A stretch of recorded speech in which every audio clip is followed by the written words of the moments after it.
Sabe o que os grandes fotógrafos têm em comum? Eu sei, são muitas coisas, mas uma delas e uma das que tornam cada fotógrafo característico, né? Cada um tem a sua identidade, é a maneira como eles trabalham a cor.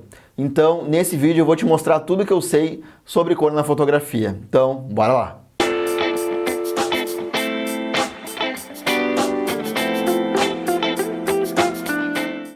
Fala galera do Jornada da Foto, aqui quem fala é Felipe Calil e eu sou o criador do projeto jornadadafoto.com.br.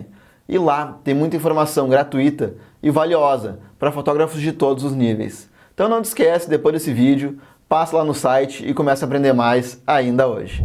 Então esteja procurando melhorar teus trabalhos exibidos no teu site ou tentando iniciar a tua carreira na área da fotografia, aprender como usar cores com eficácia é uma necessidade absoluta para qualquer fotógrafo. Junto com a luz, a cor é um dos elementos mais importantes na fotografia.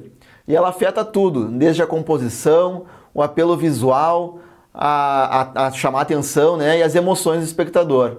Então, para ajudar a garantir que tu esteja aproveitando o máximo de cada cena, eu te elaborei um guia simples para entender as cores na fotografia e aprender a usar elas de maneira bem eficaz. Ordem das cores. Vamos começar com o básico. Aula de artes no jardim de infância.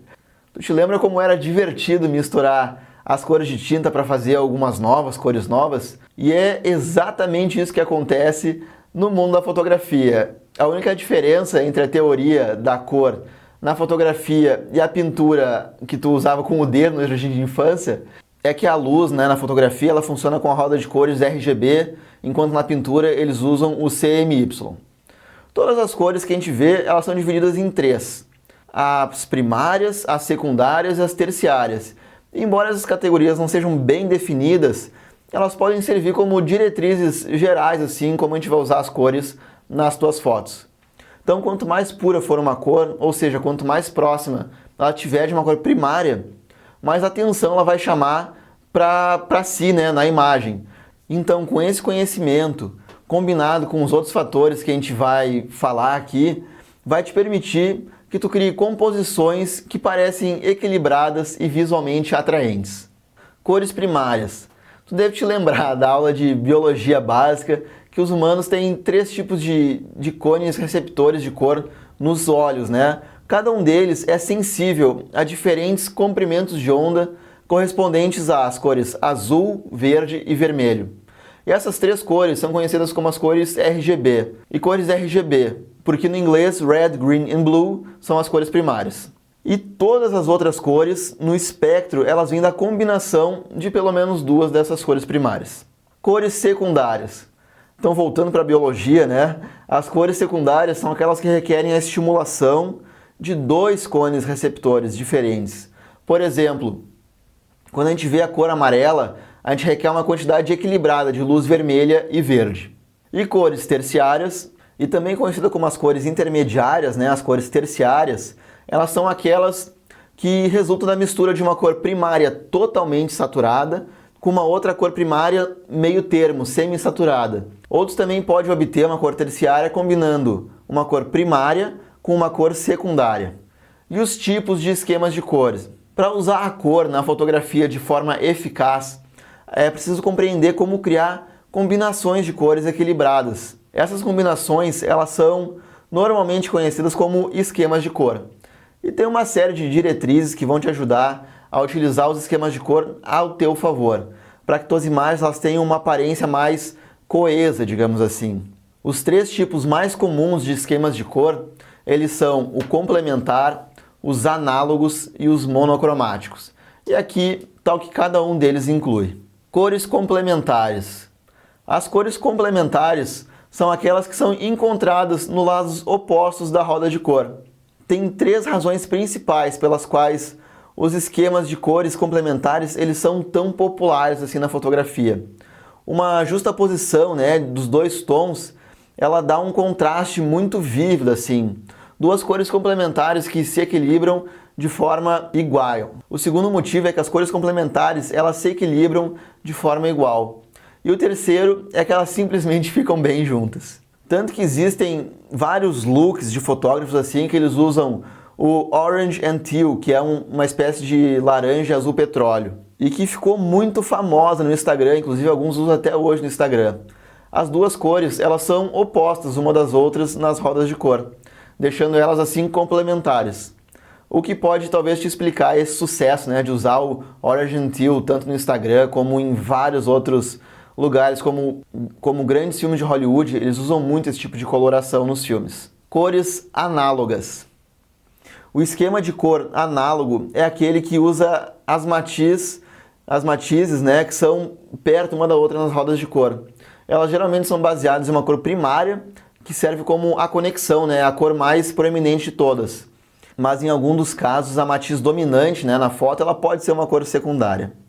E a falta de contraste forte entre essas cores, ela resulta em uma imagem balanceada e mais calma, assim, mais calmante. Esse esquema de cor análogo, ele é frequentemente encontrado na natureza, o que torna especialmente popular no campo de fotografia de natureza e paisagem. Então pensa nos ricos tons de laranja e vermelho de uma floresta no outono, ou nos tons de azul e verde do oceano. E as cores monocromáticas. Quando a gente escuta a palavra monocromática, a primeira coisa que vem à tua mente é provavelmente a fotografia em preto e branco, né? Só que, no entanto, o esquema de cor ele também pode ser monocromático, e ele se refere a qualquer composição que usa só uma única matiz, com pequenas variações dos seus tons e matizes. Esse tipo de imagem ele pode ser muito impactante, já que o assunto ele tende a dominar a foto quando ainda se sente em sincronia com o ambiente. E nos últimos anos, os esquemas de cor monocromáticos eles se tornaram um dos mais usados nas contas de fotografia no Instagram. À medida que os criadores eles pretendem dar nos feeds dele, né, uma aparência, um toque unificado. Então é só tu ver aquele cara que chama muita atenção no Instagram. Teoricamente, normalmente, né, na verdade, ele tem um feed bem unificado e tu vê que ele tem a maioria de um tom nas fotos dele, seja azul ou amarelo ou verde, é aquela cor que domina assim o feed da pessoa. E as variáveis de cor. Cada cor, na verdade, ela tem uma ampla gama de tons e sombras assim que elas transformam a roda de cor básica numa paleta assim de milhões de cores que o ser humano consegue ver. Cada uma das cores exclusiva nessa ampla paleta, ela tem um nome, um tom e uma tonalidade específico. E eles são determinados, né, na verdade, pelas variáveis de matiz, saturação e luminância. E essas variáveis, elas são comumente chamadas de HSL. Começando pela matiz, ela se refere à posição que essa cor está no disco, de cores RGB. Então ela determina o nome da cor, como vermelho, amarelo, azul, roxo, e é exibido em graus. A saturação ela é a pureza ou a intensidade de uma cor numa escala de 0 a 100. Então quanto mais baixo o nível da saturação, mais próxima ela está do cinza, e quanto mais alta, mais pura é. E a luminância, também conhecido como o brilho, o valor de luminância ele determina o quão clara ou escura ela é uma cor. E ele também varia de 0 a 100, sendo 0 o preto absoluto. Tá, pessoal, e a roda de cores ela é dividida entre cores quentes e frias. As cores quentes elas variam do vermelho ao amarelo, enquanto os tons roxo até o verde eles são conhecidos como as cores frias. Essa não é uma divisão muito clara, porque alguns tons de verde e roxo eles podem às vezes ser considerados como parte da temperatura oposta. Cores quentes elas tendem a se destacar, chamando bastante a nossa atenção assim de imediato. É por isso que, por exemplo, os sinais de perigo e parada, eles costumam ser amarelos, e esses sinais de trânsito, né, eles são amarelos ou vermelhos. E por isso as cores quentes na fotografia, elas são chamativas. Por outro lado, as cores frias, elas tendem a meio que desaparecer no fundo, e são chamadas as cores que são recuadas, né? Então, sabendo disso, tu pode usar as cores para dar uma profundidade visual às tuas imagens, combinando cores que avançam e recuam, por assim dizer. Por exemplo, a foto de um peixe amarelo com um fundo de água azul dá uma sensação de profundidade muito mais forte do que a mesma foto de um peixe roxo, por exemplo. E não tem como negar que as cores elas têm uma forte influência sobre as nossas emoções. Por isso, é importante manter a psicologia das cores em mente quando a gente vai tirar uma foto, já que as matizes presentes na imagem elas podem mudar completamente o clima da cena. Por exemplo, uma foto de um prédio abandonado durante a golden hour da fotografia, né? Ela vai ser muito mais convidativa do que a mesma cena tirada num dia nublado e cinza, por exemplo. Então as principais emoções de cada cor, elas estão assim. O vermelho é a paixão, raiva e força. O laranja é a alegria, vitalidade e diversão. O amarelo é a felicidade, o calor e a alegria. O verde é a natureza, saúde e calma. O azul é o equilíbrio, tristeza e frieza. O roxo é a sabedoria, lealdade e espiritualidade. E o rosa é a brincadeira, a compaixão e a doçura. E como é que a gente compõe com essas cores, né? Quando a gente fala sobre as regras de composição de fotografia, é um erro comum focar simplesmente nas formas, os números, os posicionamentos, regra dos terços. Só que a cor, ela desempenha um papel tão importante nas tuas composições quanto qualquer outro elemento na cena.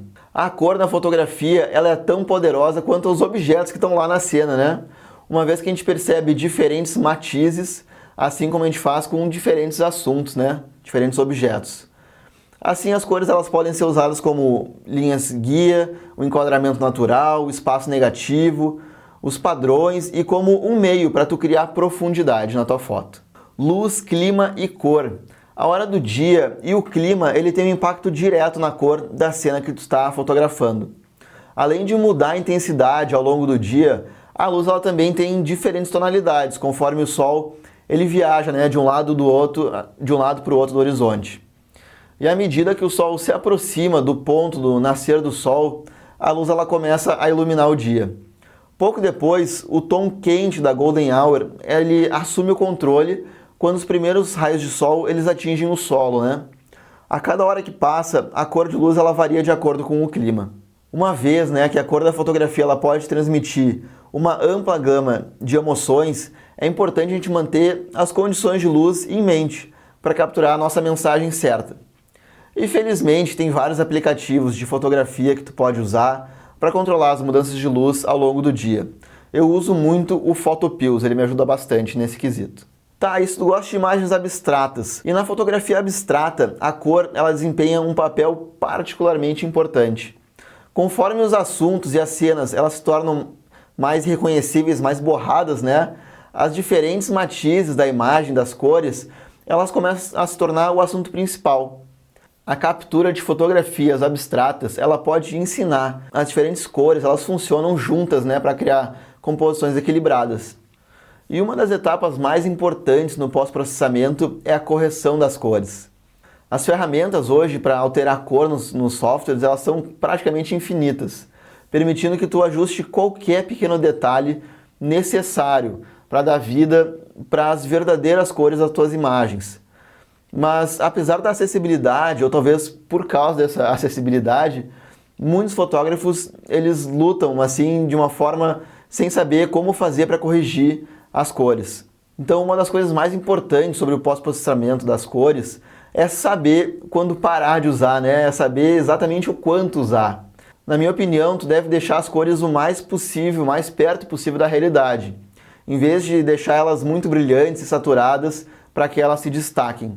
E se tu quiser aprender mais sobre fotografia, eu vou deixar o link aqui na descrição com um mega bônus para quem se interessar. Não te esquece de se inscrever no canal, de dar o joinha no vídeo, isso ajuda pra caramba. Valeu por ter ficado até aqui, um grande abraço e tchau!